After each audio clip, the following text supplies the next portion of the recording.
Pemirsa, mantan Jaksa Agung Muda Tindak Pidana Khusus Febri Adriansyah kembali menjalani pemeriksaan sebagai tersangka dalam kasus dugaan tindak pidana pencucian uang di Kejaksaan Agung. Setelah diperiksa selama 6 jam, pihak Febri memastikan akan menempuh pra-peradilan karena diduga terdapat kejanggalan dalam prosedur penyidikan.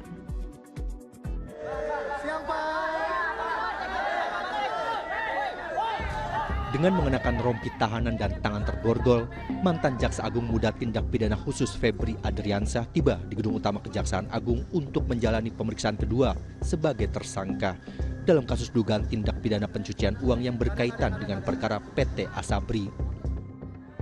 Dari 5 pihak yang dijadwalkan menjalani pemeriksaan, hanya 3 orang yang memenuhi panggilan penyidik, termasuk Febri Adriansyah.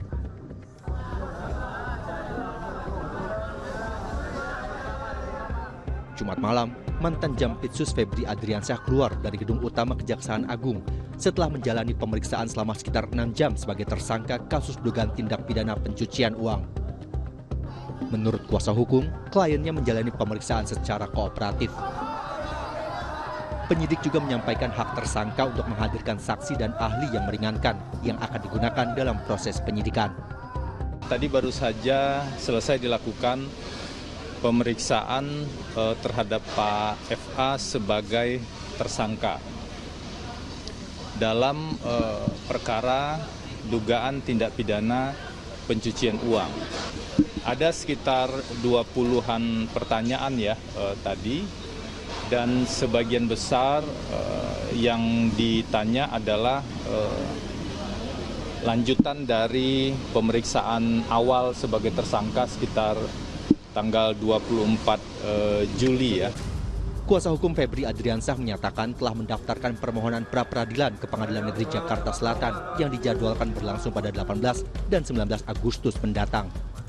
Pra-peradilan diajukan karena diduga terdapat kejanggalan dalam prosedur penyidikan.